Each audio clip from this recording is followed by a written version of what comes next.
I'm going to show you how to replace a damaged or broken eye on a rod. It's one of the eyes that go down the rod, not the tip. And then here's the damaged eye. If you fish with that, it's going to fray your line. You get a good fish on, it'll break your line off, and then you'll be upset. So I'm going to show you in this video here how to replace that. Okay, and what you'll need, obviously you're going to need a broken eye. You're going to need replacement eyes. You can buy these here. These are Fuji replacement eyes, and I've already done one on another rod. Possibly a good pair of scissors. You're going to need a really good sharp pocket knife, utility knife, or whatever, or something. You're going to need some super glue, and then you're going to need some thread. This is actually Fuji thread. This is for threading eyes back on. So I'm going to show you how to do that. Okay, so the first thing we want to do here is get this old eye off of here. You want to be careful that you don't actually cut into the rod, because you can damage your rod. Okay, so a lot of times I'll kind of get up underneath it here, just right up underneath the, if you can see what I'm doing here, but I get right up underneath that eye and just slowly cut it. And take your time. Got the old one out. I'm just going to set it to the side. So it's off. Now I just want to get this here, this old thread and stuff off, and get it cleaned up and ready for the next eye.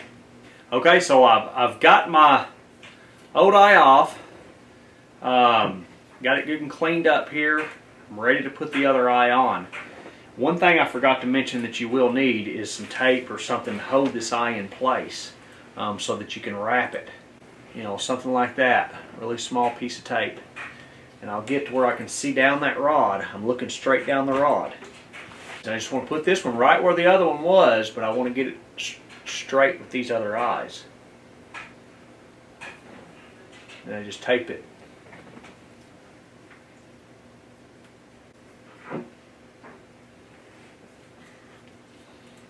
If you guys can see that or not.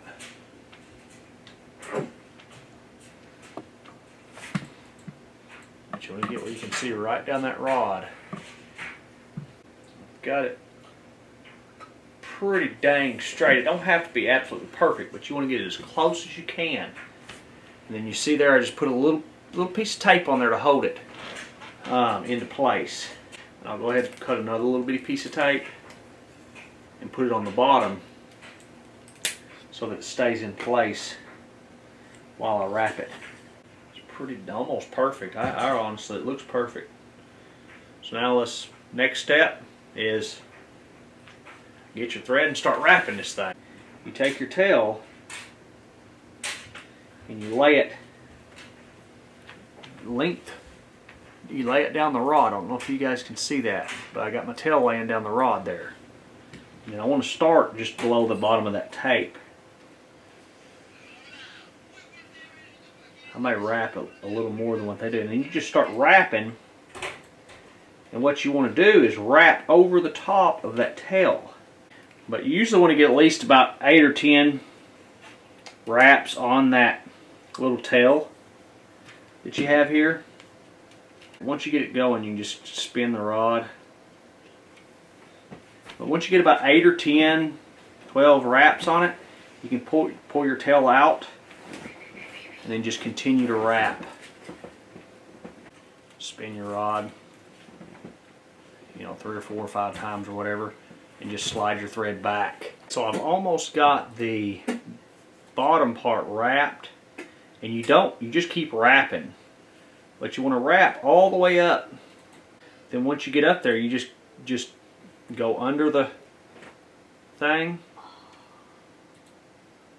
and then you just continue to wrap.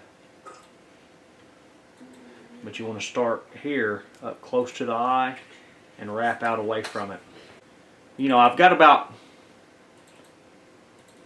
6 or 7 more wraps and I'm done. So I'll cut me about 1 foot of line, and you can hold your finger in there like this, and you wrap over the top of your finger 6 or 7, 8 times. You could take a pencil or anything, you know, and then you want to feed that back up under them wraps. You want to pull that all tight. Basically, it cinches down on itself. Take your good sharp scissors and snip that off close here. Now, you finalize it, you get your super glue. Now this isn't going to be the prettiest job. You can use fingernail polish, like a clear fingernail polish, and you can paint over that. But at the very least, I would put at least a dab of super glue where your thing is tied on both ends. You could do that, and then you could let that dry. And if you wanted to look really good on your rod, it would, you know, take you some clear fingernail polish and fingernail polish that, and it'll give it that glossy look like it come from the factory. But me, quite frankly, I don't care. As long as this thing stays there and it's good, I just want to catch fish. So what I do is I just take super glue and super glue the whole thing, and then I'm good, because I'm rough on the rods anyways. So I just use a little super glue over the whole thread. Okay, so there you have it, guys. Fix. It's not the prettiest job, like I said. If you want it to be really nice and look good, you do that. Dab you a little super glue on the couples at the ends, the two ends of the things, and then you'd want to paint that with, you know, fingernail polish, a clear fingernail polish or something to make it look a little more like the factory. You know, but like I said, I'm about catching fish. I care less what it looks like. The fish ain't gonna care what it looks like. If I was in a jam and I had to, you could do this right here on the boat, right in the water. It takes about 15-20 minutes, and then you're right back at it, you know. So guys, anyways, I hope you guys enjoyed this video here. I hope it helps you out. Leave me a comment below, tell me what you think, and hopefully, you know, if you guys break a rod or an eye, you can fix them now. The first couple times you do it, I'll tell you, it takes a little patience, you know, to learn how to do it, and I hope this helps you guys out. Have a good day. This is Jacob Schmitt. Have a good day, and bye-bye.